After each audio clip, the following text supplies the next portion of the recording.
Our voice is really the gift of God and we cannot even think of losing it. Here we are discussing such a topic, The Echo Maker by Richard Powers. Richard Powers is a famous American novelist and he published the novel in 2006. പ്രശസ്ത American എഴുത്തുകാരനായ Richard പവേഴ്സിൻ്റെ the eco maker എന്ന നോവലാണ് നമ്മൾ ഇന്ന് ചർച്ച ചെയ്യുന്നത്. ഈ novel publish ചെയ്യുന്നത് 2006 and the novel got immense popularity. ഈ നോവല് 2006 പബ്ലിഷ് ചെയ്ത ഈ നോവലിന് ഒരുപാട് ആരാധകരുണ്ടായിരുന്നു. And it has both critics and readers. വായനക്കാരും അതോടൊപ്പം തന്നെ ഒരുപാട് വിമർശകരും ഉണ്ടായ ഒരു നോവലാണ് The Echo Maker എന്ന ഈ novel. And this novel got the National Book Award and it was in the final list of Pulitzer Prize. Pulitzer പ്രൈസിന് ആ ഒരു ലിസ്റ്റിൽ ഉൾപ്പെട്ട ഫൈനൽ ലിസ്റ്റിൽ ഉൾപ്പെട്ട ഒരു നോവലാണ്. അതോടൊപ്പം തന്നെ നാഷണൽ ബുക്ക് അവാർഡും നേടിയ ഒരു നോവലാണ് ഈ ദ എക്കോ മേക്കർ എന്ന ഈ നോവൽ. The story is set in Nebraska and it revolves around the story of Mark Schluter who was suffered with a neurological condition after an accident. ഈ കഥയുടെ പശ്ചാത്തലം നെബ്രാസ്ക എന്ന സ്ഥലത്താണ്. അതേപോലെ തന്നെ ഇതിലെ പ്രധാന കഥാപാത്രം മാർക്ക് സ്ലൂട്ടർ എന്ന വ്യക്തിയാണ്. അദ്ദേഹം ഒരു ആക്സിഡന്റിന് ശേഷം ന്യൂറോളജിക്കൽ പ്രോബ്ലംസ് ഉണ്ടാകുന്നു അദ്ദേഹത്തിന്. ആ ഒരു പശ്ചാത്തലത്തിൽ എഴുതപ്പെട്ട നോവലാണ് echo maker. And Mark is driving fast down the road one night in his pickup and flips his truck. അദ്ദേഹം ഒരു ദിവസം രാത്രിയിൽ വണ്ടി ഓടിച്ചു വരുന്ന സമയത്ത് ആക്സിഡന്റിൽ പെടുകയാണ്. And he is rushed to the hospital and falls into a coma stage. അദ്ദേഹത്തെ ഹോസ്പിറ്റലിൽ എത്തിക്കുന്നു. ആക്സിഡന്റ് കഴിഞ്ഞ് അദ്ദേഹത്തെ ഹോസ്പിറ്റലിൽ എത്തിക്കുന്നു. പക്ഷെ അവിടെ എത്തുന്ന അദ്ദേഹത്തിന് ബോധമില്ലാത്ത അവസ്ഥയിലാണ്. അങ്ങനെ കോമ സ്റ്റേജിലേക്ക് പോകുന്നു. And his older sister Karin quits her job and comes back to their hometown to take care of him.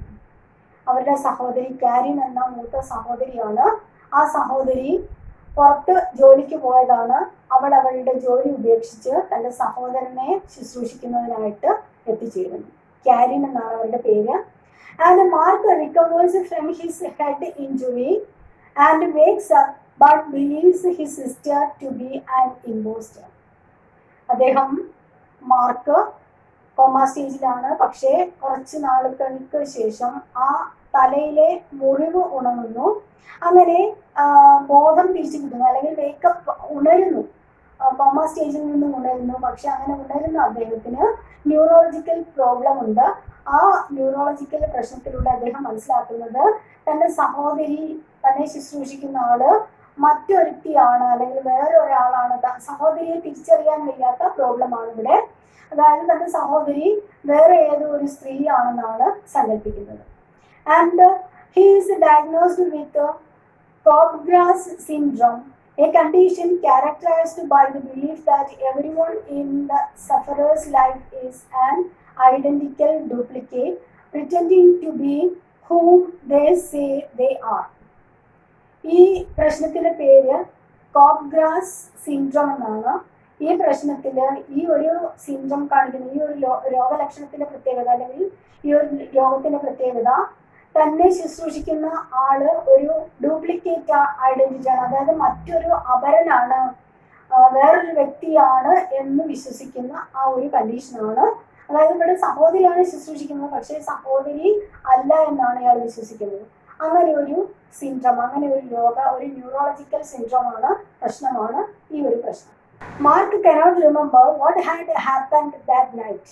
ആ രാത്രിയിൽ, ആക്സിഡന്റ് നടന്ന ആ രാത്രിയിൽ എന്താണ് സംഭവിച്ചത് എന്ന് മാർക്കിന് ഓർത്തെടുക്കാൻ സാധിക്കുന്നില്ല. And Gerald Weber, a renowned neurologist in a parallel story, treats Mark and learns more about him. ഈ സമയത്ത് ജെറാൾഡ് വെബർ എന്ന ഒരു ന്യൂറോളജിസ്റ്റ്, വളരെ പ്രശസ്തനായ ന്യൂറോളജിസ്റ്റാണ്. അദ്ദേഹം ഒരു പാരലൽ സ്റ്റോറി പറഞ്ഞ് മാർക്കിനോട് സംസാരിക്കുന്നു. അതായത് സമാന്തരമായിട്ടുള്ള ഒരു കഥ, അതേ സിമിലർ രീതിയിലുള്ള ഒരു കഥ പറയുന്നു. അങ്ങനെ മാർക്കിന്റെ റെസ്പോൺസ്, അത് അയാളുടെ മറുപടികളിലൂടെ മാർക്കിനെ കുറിച്ച് കൂടുതൽ പഠിക്കുന്നു. And a mysterious woman, Barbara, comes to take care of Mark. ഇതിനിടയ്ക്ക് ബാർബറ എന്ന മറ്റൊരു സ്ത്രീ മാർക്കിന്റെ ശുശ്രൂഷകയായിട്ട് എത്തുന്നു. And he intensely suffers from his paranoia and loneliness. ഈ മാർക്കിന് തൻ്റെ ഈ അസുഖം കാരണം, അതോടൊപ്പം തന്നെ ഒറ്റപ്പെടൽ കാരണം അദ്ദേഹത്തിന് ഒരുപാട് അനുഭവിക്കേണ്ടതായി വരുന്നു. അതായത് അദ്ദേഹത്തിന് സംസാരശേഷിയില്ല, സംസാരിക്കാൻ കഴിയുന്നില്ല. ആ കോമ സ്റ്റേജിലാണ്. മറ്റുള്ളവരെ വേറൊരു രീതിയിലാണ് സങ്കല്പിക്കുന്നത്. അതായത് യഥാർത്ഥ വ്യക്തികളെ തിരിച്ചറിയാൻ അദ്ദേഹത്തിന് സാധിക്കുന്നില്ല. And Karin reconnects at this time with her ex boyfriends Daniel Regan and Robert Cash. ഈ സമയത്ത് തൻ്റെ മുൻ കാമുകന്മാരായിരുന്ന ഡാനിയൽ റീഗൻ അതേപോലെ തന്നെ റോബർട്ട് കാഷ് എന്നിവരുമായിട്ട് കാരിൻ വീണ്ടും ഒരു ബന്ധം സ്ഥാപിക്കുന്നു. And at last Mark discovers the truth of what happen. പിന്നീട് എന്താണ് സംഭവിച്ചത് എന്ന സത്യം മാർക്ക് മനസ്സിലാക്കുന്നു. And he reconciles with Karin. തനിക്ക് എന്താണ് സംഭവിച്ചത്, അതേപോലെ തന്നെ തന്നെ ശുശ്രൂഷിച്ച കാരിൻ എന്ന മൂത്ത സഹോദരി മറ്റാരോ ആണെന്നാണ് അദ്ദേഹം ചിന്തിക്കുന്നത്. അതൊക്കെ ആ ഒരു സത്യം തിരിച്ചറിയുന്നു, തൻ്റെ സഹോദരിയാണ് എന്നും ഓരോ വ്യക്തികളെ വീണ്ടും തിരിച്ചറിയാൻ അദ്ദേഹത്തിന് സാധിക്കുന്നു. അങ്ങനെ വീണ്ടും അദ്ദേഹം ജീവിതത്തിലേക്ക് വരും. Then we have to discuss the title significance of this novel. ഈ നോവലിലെ ടൈറ്റിൽ സിഗ്നിഫിക്കൻസ് ആണ് നമുക്ക് ചർച്ച ചെയ്യേണ്ടത്. That is the echo maker. This title is related to the myth of or the story of Echo in Greek mythology. Greek മിത്തോളജിയിലെ Echo എന്ന ദേവതയുമായിട്ട് ബന്ധപ്പെട്ടിരിക്കുകയാണ് ഇതിന്റെ title. That is, Echo is an orid in Greek mythology who was residing in Mount Sitaran. Sitaran മലനിരകളിൽ താമസിക്കുന്ന ഒരു വനദേവതയാണ് Echo. And Zeus loved consorting with beautiful nymphs and often visited them on earth. Zeus ദൈവങ്ങളുടെ ദൈവമാണ്, അതായത് ദേവന്മാരുടെ ദൈവമാണ് Zeus. അദ്ദേഹം ഈ വനദേവതകളുമായിട്ട് ബന്ധം സ്ഥാപിക്കുന്നതിന് പലപ്പോഴും ഭൂമിയിലേക്ക് ഇറങ്ങി വരാറുണ്ട്. One day Hera, his wife, came from Mount Olympus to catch Zeus and the nymphs. ഒരിക്കലും ഹീര എന്ന അദ്ദേഹത്തിന്റെ ഭാര്യ, സിയൂസ് ദേവന്റെ ഭാര്യയാണ് ഹീര. അവർക്ക് സംശയം തോന്നുന്നു. അങ്ങനെ ഒളിമ്പസ് പർവ്വതത്തിൽ നിന്നും ഹീര ഒരിക്കൽ ഭൂമിയിലേക്ക് വരുന്നു. അങ്ങനെ ഈ സിയൂസ് ദേവനെയും ദേവതകളെയും കൈയോടെ പിടികൂടുക എന്ന ലക്ഷ്യത്തോടു കൂടിയാണ് അവർ വരുന്നത്. And echo while trying to protect Zeus was cursed by Hera that she can speak only the last words spoken to her. ഈ സമയത്ത് ദേവതകളോടൊപ്പമാണ് നമ്മുടെ സിയൂസ് ഉള്ളത്.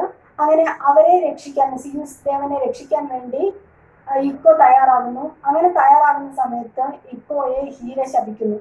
ആ ശാപം എന്ന് പറയുന്നത് she can speak only the last words spoken to her. അവളോട് സംസാരിക്കുന്ന അവസാനത്തെ വാക്ക് മാത്രമേ അവൾക്ക് തിരിച്ച് പറയാൻ പറ്റുള്ളൂ. ആ ബാക്കി എല്ലാ സമയവും അവൾ സൈലന്റ് ആയിരിക്കും. അവൾക്ക് തിരിച്ച് സംസാരിക്കാനൊന്നും കഴിയില്ല, മറുപടി പറയാൻ കഴിയില്ല. അങ്ങനെ ഒരു ശാപമാണ് ഹീറോ ഇക്കോയ്ക്ക് കൊടുക്കുന്നത്. And Echo meets Narcissus and falls in love with him. Narcissus എന്ന ദേവനുമായിട്ട് ഇക്കോ പ്രണയത്തിലാവുന്നു. And but she cannot express her love towards him because of the curse, and at last he falls in love with himself. പക്ഷേ ഈ ഹീരയുടെ ശാപം കാരണം തൻ്റെ പ്രണയം നാർസിസിനോട് വിവരിക്കാൻ ഇക്കോയ്ക്ക് കഴിയുന്നില്ല. കാരണം തൻ്റെ ആ പ്രണയവേളകളിൽ അയാളോട് സ്നേഹം പ്രകടിപ്പിക്കാൻ, വാക്കുകളിലൂടെ പ്രകടിപ്പിക്കാൻ ഇക്കോയ്ക്ക് കഴിയുന്നില്ല. അങ്ങനെ അവൾ അവസാനം കാണുന്നത് നാർസിസ് അയാളോട് തന്നെ പ്രണയിക്കുന്നതാണ്. ഇവളോടുള്ള സ്നേഹം ഉപേക്ഷിച്ച് അയാളെ തന്നെ പ്രണയിക്കുന്നതാണ് കാണുന്നത്. അങ്ങനെ ദുഃഖിതയായ ആ ഇക്കോയുടെ സ്റ്റോറിയുമായിട്ടാണ് ഇവിടെ നമ്മുടെ മാർക്കിന്റെ കഥ ബന്ധപ്പെട്ടിരിക്കുന്നത്. Here in the story, Mark is the echo maker as he cannot communicate with his loved ones. ഇവിടെ നമ്മുടെ ഇക്കോ മേക്കർ എന്ന് പറയുന്നത് മാർക്കാണ്. കാരണം അദ്ദേഹത്തിന് പ്രിയപ്പെട്ടവരോട് സംസാരിക്കാൻ കഴിയുന്നില്ല. നമ്മൾ നേരത്തെ പറഞ്ഞു കാരിൻ എന്ന സഹോദരി, മൂത്ത സഹോദരിയാണ്. അവളെ കാണുന്നത് ഒരു ഇമ്പോസ്റ്റർ ആണ്, മറ്റൊരു അപരയായിട്ടാണ്, വേറെ ഏതോ സ്ത്രീ എന്ന നിലയിലാണ് കാണുന്നത്. അതോടൊപ്പം തന്നെ he cannot communicate with her. അവളുമായിട്ട് സംസാരിക്കാൻ അല്ലെങ്കിൽ ആരുമായിട്ടും സംസാരിക്കാൻ കോമ സ്റ്റേജിലാണ് ആരുമായിട്ടും സംസാരിക്കാൻ അദ്ദേഹത്തിന് കഴിയുന്നില്ല. So he is the echo maker in this novel. ഈ നോവലിലെ എക്കോ മേക്കർ എന്നത് അദ്ദേഹമാണ്. And just like echo in Greek mythology, he cannot communicate with his dear ones. He becomes a solitary voice that hears others, but their echoes only replies. അദ്ദേഹത്തിന് എല്ലാവരും പറയുന്നത് കേൾക്കാൻ സാധിക്കുന്നു, പക്ഷെ ഒന്നും മറുപടി പറയാൻ സാധിക്കുന്നില്ല. അങ്ങനെ ഒരു കോമ സ്റ്റേജിൽ കിടക്കുന്ന ആ മാർക്കിനെയാണ് ഇവിടെ എക്കോ മേക്കർ എന്ന് വിശേഷിപ്പിക്കുന്നത്. ഹിയർ ഈ നോവൽ എപ്പോഴും ചോദിക്കുന്ന ഒരു question, what is the title significance.